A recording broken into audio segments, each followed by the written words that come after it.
tracked him down by following his musty virgin smell, hoping perhaps our sweaty protagonist could help her. Hearing her beg for their assistance, Ilya gladly offers to fight for the wolves, but Met isn't satisfied and asks what's next. Merc simply asks that they give the werewolves food and shelter temporarily, and in return, they will do whatever the village asks them. She continues that the slave hunters are pretty ruthless, so the demi-humans have to band together to fight them. Met agrees while saying that an enemy's enemy is a friend, so she decides to help them out. Seeing her injuries, Ilya also tells little Merc to rest up well. Later, when she's sleeping soundly, Joshua feels bad for the tired, poor thing and asks Ilya to take a break as well. A villager then arrives while hauling a massive stack of loot scavenged from the fallen enemies. As Joshua examines the armor, his eyes immediately lock onto a familiar emblem, the seal of the Cortesia Company, known for being knee-deep in the kind of illegal activities that make even Diddy look like a Scooby-Doo villain. His worries grow as he realizes that they'll definitely need stronger defenses to deal with the organization and their infamous mages if they wish to avoid the same fate as Merc's people. The next morning, Joshua wakes to find 3 ladies waiting for him instead of 2, with Merc now joining them. As expected from the werewolf tribe, she has shifted from her fluffy wolf form into her a demi-human lowly. Joshua leads them to the fence he built, recalling what he learned about the fire mages in the Cortesia Company. Unsure of their true potential, he decides to reinforce the fence to ensure it can withstand their attacks. Thinking of a fire-resistant material, Joshua turns to Merc, who's now back in her wolf form, and asks if she remembers any areas with exposed rocky ground. Merc confirms, asking if he's looking for a rugged and cool place and suggests that he might find something suitable across the Eastern River. Considering the Eastern River is wide and potentially dangerous, Joshua asks if there's another way across instead of having to swim. Met jumps in with a ridiculous suggestion, offering herself as a piggyback ride. Joshua immediately shuts her sad offer for a Magikarp ride down, pointing out that there might be aquatic monsters lurking beneath the surface. Ilya asks if they're really heading to the other side of the river, and when Joshua confirms, Merc volunteers to be their guide for the day. She warns them to stay alert as they might run into some big bad boars along the way. Both Ilya and Met decide to tag along, and Joshua gladly allows it, thinking he could use the extra hands in an unfamiliar place. Before they set off, he crafts a sturdy set of armor for Ilya. Then, turning to Merc, he asks if she can track down a specific type of clay. Wasting no time, Merc sniffs the air, picks up the scent, and leads him straight to the spot. As Joshua starts digging up the clay, Merc curiously asks why he needs it. He simply tells her it's useful, then gives her a quick demonstration by shaping a cup. He explains that it's much sturdier than wooden alternatives. Joshua continues that the material can also be used for crafting tiles and bricks. Handing the task off, he asks Ilya to have the villagers dig up more later. With that settled, he leads the 3 ladies to the riverbank. Upon seeing the river, Ilya comments on how wide it is, but instead of worrying, Joshua begins crafting a series of bridge steps and leaves everyone stunned. With this, not only do they avoid getting soaked, but they also won't have to worry about being swept away by the current. As they walk across, Joshua continuously adds new steps to complete the bridge and showcases his sweaty Fortnite building skills. Curious, he asks Merc how she managed to cross the river before. She explains that to the north, the river narrows enough for her to simply hop across from rock to rock. As the others enjoy the scenery, Joshua notices Merc quietly sniffing the mountain air. He realizes the hardship her people must have endured and briefly wonders if there's something he can do to help. However, he quickly pushes the thought aside, reminding himself that fortifying the wall is the priority for now. Once they cross the river, Merc leads them straight to the kind of place Joshua had requested. With his keen eye, he immediately spots signs of rocks being cut away. Curious, he asks Merc if she's ever encountered anyone here besides the boars. Merc shakes her head, explaining that she rarely visits this area since the monsters are too tough to handle. Meanwhile, Joshua sees no immediate threat and just a few rabbits hopping around. Sensing no danger, he pulls out his legendary drill and gets straight to work, cutting into the rock. To everyone's shock, the moment Joshua starts drilling, the rocks at the center suddenly shift, gathering together to form a massive golem. Joshua freezes at the sight and quickly yells for Ilya to wait, but she's already leaped into action. With a swift slash, Ilya severs the golem's leg, only to watch in disbelief as it regenerates within seconds. Realizing her mistake, she apologizes to Joshua for acting on her own, admitting that her weapon is useless against it. Joshua quickly points to a glowing red stone embedded in the golem's core, explaining that unless they break it, the creature will keep regenerating. Before they can come up with a plan, the golem suddenly launches a barrage of stones at them, forcing everyone to scatter. Joshua quickly comes up with a plan and instructs Met and Ilya to destroy the red stone as soon as he exposes it. After making sure that Merc is safe, he dashes straight toward the golem. Ilya gets worried and calls for him to stop, but he insists that he's the only one who can pull this off. Without hesitation, he activates his absorption magic, explaining that since the golem constantly replenishes its rocks, he'll absorb them at an even faster rate to weaken it. Once he's absorbed enough, he signals the two. Met leaps forward and lands a powerful strike on the golem, clearing the way for Ilya to finish the job. Ilya, already waiting for the right moment, dashes in and slashes through the crystal. Joshua catches the now split crystal and praises the two for their excellent work. He then shows them the puppet stone of the golem, explaining that it's usually fragile like glass and crumbles once the golem is destroyed. However, since Ilya cut it cleanly in half, they can now use it to create 2 rock puppets instead of just 1. Curious, Ilya asks if the puppet monsters might turn against them. Joshua reassures her, explaining that the puppets obey whoever's name is engraved on their stones. He also adds that even if the stone already has someone else's name on it, they can always overwrite it. Joshua decides to make one right on the spot and uses the crystal to craft a golem. Ilya is left flabbergasted, baffled by the sheer number of things our boy can create. After completing the puppet golem, he orders it to cut out a cube-shaped rock from the ground. The puppet monster immediately follows the command, pulling out a massive rock. Seeing this, Met takes it as a challenge, declaring that she'll lift an even bigger one. However, after struggling for a moment, she ultimately admits defeat. Joshua, on the other hand, is more than satisfied, considering the puppet their newest and most reliable partner. As the scene shifts, the demi-humans erupt into panic at the sight of a massive golem approaching their village. Met quickly steps in, trying to calm them down by explaining that the giant creature is actually a puppet golem and their new ally. Meanwhile, Ilya turns to Joshua, eyeing the pile of rocks he brought along.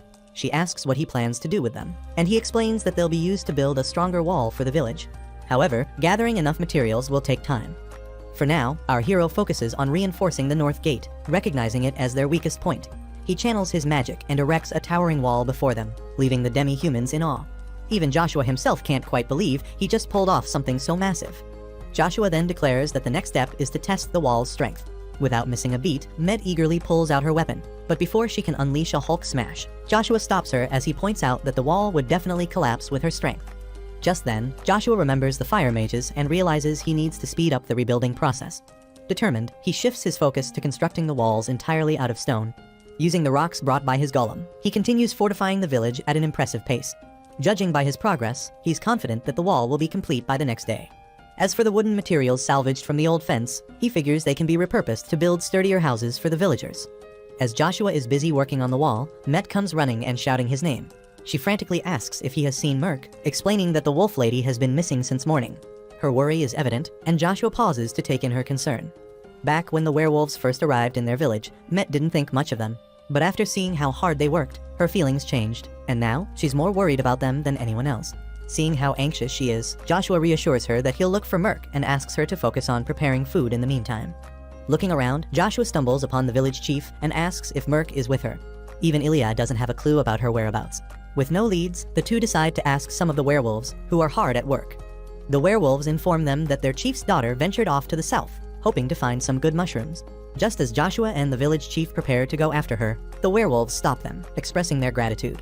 They argue that Joshua and the others have already done so much for them and insist on handling the search themselves.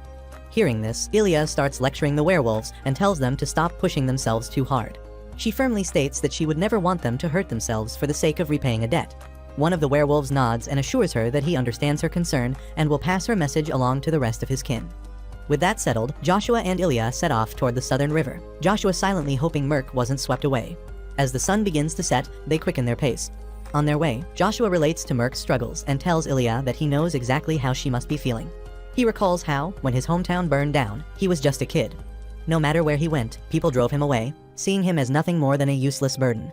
Ilya interjects, finding it hard to believe that anyone would be so cruel to someone as kind as him. But Joshua shakes his head, insisting that he really was useless back then. Desperation pushed him to train relentlessly, not only in magic but also swordsmanship. Seeing Merc, he can't help but feel she's going through the same thing, seeking approval, just like he once did. Ilya grows nervous and asks Joshua if he means that Merc fears being driven away if she can't contribute. Joshua nods, explaining that some demi-humans actually do that. Worried that the girl might end up hurting herself, Ilya insists they talk to her right away, and the two hurry ahead to find her. As they scan the area near the eastern river, Ilya suddenly spots Merc and quickly points her out. Joshua looks over and finds the wolf girl sitting alone on a stone in the middle of the river, with no way to cross back. Joshua quickly puts together a bridge, figuring the poor girl might have gotten stuck here because of the rising water. As the bridge reaches her, Merc wastes no time jumping on and immediately questioning Ilya and our hero about why they're here. Since Joshua is too much of a softie to ever get mad, Ilya takes over, snapping at Merc for wandering into such a dangerous place all by herself. Not wanting to face Ilya's wrath, Merc quickly ducks behind Joshua and insists the place isn't dangerous at all. Ilya keeps scolding her like a worried mom, making it clear she never wants to be put through this kind of stress again.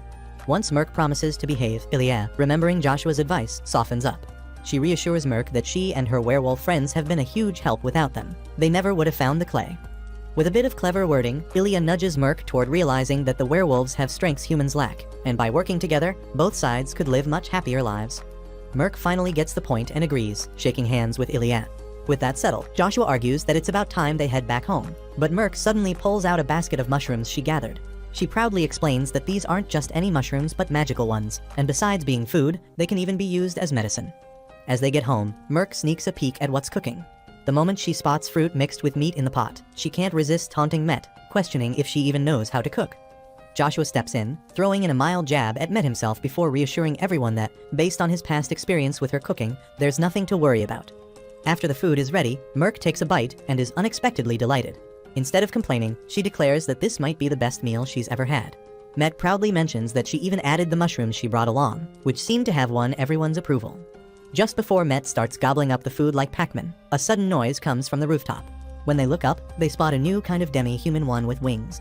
Merc gets curious and wonders if the newcomer is after her meat and steps forward to ask. But before she can, the girl suddenly faints. She plummets straight down, but before she can hit the ground, Joshua quickly sends his slime ahead.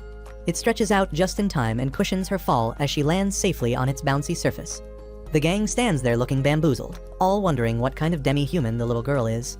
Met gently scoops her up while Joshua reassures the pained girl that she's in good hands. He asks Ilya to prepare a bed for her, and in the meantime, Met hands her a warm cup of soup, sending her straight into dreamland. Though Joshua is relieved that she's finally asleep, Met remains puzzled, unable to pinpoint exactly what species the girl belongs to. Later, when Merc is sneaking away some meat like a cheeky little gremlin, she smugly boasts her knowledge that the girl is a Tengu. The little wolf explains that she knows this because the Tengu live near the mountain where she grew up. Ilya calls out to them, saying that her bed is ready. So Joshua casts some healing magic on the girl before tucking her into a nice and cozy blanket. Our hero asks his buddy Wiz to keep an eye on her while he's away, especially since the entire village is eyeing her down like she's Taylor Swift. Met quickly pulls the crowd away by announcing that the food is ready. After that, Merc surprises Joshua by saying that it's awesome that he can use 2 magics since even using one is out of the ordinary. Joshua is amazed by her guess and asks how she knew, to which the wolf lowly smugly replies that she can sense anyone's magical talent. When Joshua asks if she knows any magic, Merc hesitantly demonstrates her wind magic outside by summoning a measly tornado slightly tinier than her. Ilya pats the poor girl's head while Joshua changes the subject, instead asking if she has a clue about her crest. Merc tells him that hers is the white wolf, said to have an affinity for healing and ice magic. This gives our boy an idea, so he asks her if her mom taught Merc anything about them. She answers that her mother didn't really know much about magic. This surprises Joshua, so he decides to give her a crash course on sorcery. Their first lesson begins with an attempt to freeze a bucket of water, but before that, Joshua crafts a wand just as miniature as Merc. With that, soon she focuses on the target, and the water instantly solidifies, refusing to budge even when she shakes it up and down. Joshua makes the cutie pie blush with a shower of compliments and assures her that with enough practice, she'll get the hang of it in no time. Out of nowhere, an idea strikes him that her magic can be used for some new facilities. The next morning, while their guest is sound asleep, Joshua gathers the party and leads them to a hole in the ground that he had the villagers dig for him. As they descend, he proudly boasts about how solid and safe it is. Reaching the bottom, Merc's jaw drops at the sight of the massive empty room. Joshua grins and tells her that all this is hers to practice freely. He openly admits his ulterior motive to use her ice as a freezer for her favorite meat and fish, so Merc is more than happy to go along. Joshua tells the little chief that he's counting on her since he's pretty much worthless at everything besides crafting. Merc silently stares at his sorry self, prompting him to awkwardly switch the topic, saying he'll go check on the village walls. But she asks to come along since she can hear the Tengu girl throwing a tantrum outside. The two rush to the surface, where they see the little girl acting tough in front of Ilya as she's dead set on leaving. Joshua casually asks the little gremlin where she plans to go with her tiny wings and suggests they introduce themselves before she leaves. His instant control over the situation sparks a hint of jealousy in Ilya. After an awkward silence, the lowly finally opens up and shyly mutters that her name is Asuha. Merc and Ilya return the gesture with a smile, but our boy brings her back to reality, reminding her that if she takes off again, she'll come crashing down again. To help with that, he offers to hook her up with a gadget. The ladies stare at him in shock and hesitantly ask if Joshua is going to craft wings. To their surprise, he simply cooks up a magic wand and tells Asuha to use wind magic with it to make flying much easier. Armed with her new wand, the lowly chants a wind spell and unleashes a powerful gale of wind. Joshua gladly gifts her the wand, and Merc is captivated by its special green stone, different from her own. Our hero explains that they got the wind magic stone from the dust slime, making it the perfect tool to help Asuha's itty-bitty wings carry her giant head. The little girl gives it a shot, and everyone is forced to shut their eyes as a powerful tornado engulfs her, launching her into the air. Both Joshua and Asuha are absolutely amazed that she's actually flying, while Ilya is speechless, seeing magic used so differently. He compliments Ilya for getting them the stone and remarks that the flying lowly doesn't lack talent either. Asuha finally lands and thanks him for the priceless gift before trying to return it. Joshua waves her off, insisting that nothing would bring him more joy than helping her fly. In return, he seeks a favor from the Tengu tribe, asking them to alert the village whenever they spot humans or any other threats nearby. Asuha readily agrees but mentions the need for permission first. Ilya assures her that their support will always be available and urges her to stay vigilant against slavers. After expressing her gratitude, the lowly takes off into the sky. Met soon joins the group, casually noting that while Joshua and Ilya are far too kind, that's exactly what she loves about them. To keep things lively, she throws in a playful reminder about an old favor, leaving the flustered chief with no choice but to ask if Joshua can craft a new flute to replace her broken one. Once she tells him what it looked like, Joshua poofs one out with his magic, making the girls swoon over him. Met asks the chief to give it a shot, so Joshua anxiously awaits her song, thinking it couldn't be any less sweeter than her. But the ear-deafening screeches that follow make him beg Ilya to stop before she gives them permanent brain damage. The traumatized trio silently stares at Ilya as she excuses herself for being rusty. The chief vows to sharpen her flute skills, bringing Merc to tears, while Joshua contemplates whether the melody could serve as a war anthem. As he turns to check on the flying Tengu girl drifting happily through the sky, he silently wishes her a safe journey home. That, however, does not happen. The next day, Joshua beams with satisfaction, seeing how well the golems and slimes have reinforced the village walls. But his excitement fades when Merc, who is visibly anxious, rushes over to inform him that the northern guards have spotted a massive fire. At the northern wall, Merc peers through a scope, quickly identifying the blaze source the Tengu village. Concerned they may have been attacked, she stiffens as Ilya steps up behind her, urging Joshua to prepare everyone for an emergency. Just as he turns to rally the villagers, his eyes land on Asuha, limping toward them alongside an injured flock of her people. With no doubt that the slavers have struck again, Joshua rushes forward, demanding to know what happened. Tears spill from Asuha's eyes as she reveals that her entire village has been reduced to ashes.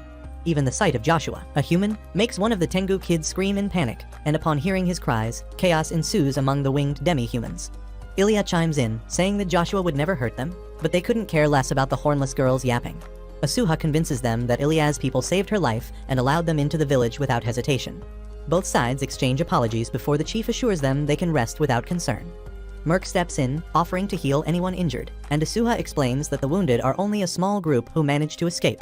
The rest were either taken or burned alive. Joshua, puzzled by the sheer brutality, listens as she hesitantly describes a human who summoned massive flames.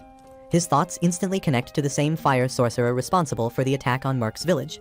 Asuha recalls how the mage reduced the Tengu forest to ashes, making it effortless for weak-foot soldiers to capture survivors. Joshua, knowing only one fire mage with that level of power, asks what the man looked like.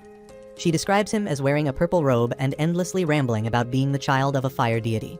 The moment she says it, a name from his past screams through Joshua's mind. Asuha then reveals that on her flight back, she passed through the west, where several of her friends vanished without a trace. There, she spotted a human town where the horned demi-humans and werewolves were forced into slavery. Joshua and Ilya's faces go pale hearing this, and Asuha continues that once she told her father, who left to get some milk and never returned. The very next day, she discovered him among the victims of the sorcerer's flames. Hearing her story, Joshua concludes that since no human settlements should exist in this area, the only possibility is the Cortesia Company. Realizing an attack on the village is inevitable, he pushes them for a preemptive strike before his waifus end up cooked. Without wasting time, he calls Ilya, Met, and Merc to form a battle plan. Rather than waiting like helpless prey, he suggests they take the fight to the enemy. Ilya agrees that the slavers' atrocities cannot be forgiven, regardless of their shared race with Joshua. He repeats that attacking first will give them the advantage. Met, fired up, admits she has long dreamed of crushing the scummy humans. However, Joshua reminds her that charging recklessly isn't an option. Their priority must be saving the hostages. Merc asks if he intends to weaken the enemy by drawing them out before storming the fortress, and he confirms the strategy. To make it work though, he tasks the slimes and werewolves with digging up large amounts of coal, a crucial element in the trap he plans to spring on the scumbags. He then catches Merc off guard by asking the werewolves to act as decoys, using their unmatched speed to lure the slavers out of their base. Finally, he turns to Asuha and requests her to scout the enemy camp's exact location so they can set up their traps and deliver well-earned retribution. The lowly brigade promises not to disappoint. After Merc departs, Joshua gives Asuha a heads up that he will need her wind magic later. With that, they part ways. Shortly after, Ilya and Met arrive, and he hands over command to them, explaining that this time, he intends to be the bait. Both women turn pale and try to dissuade him, but knowing exactly who his enemy is, Joshua resolves to face them himself. He instructs Ilya to wait for his signal at the gate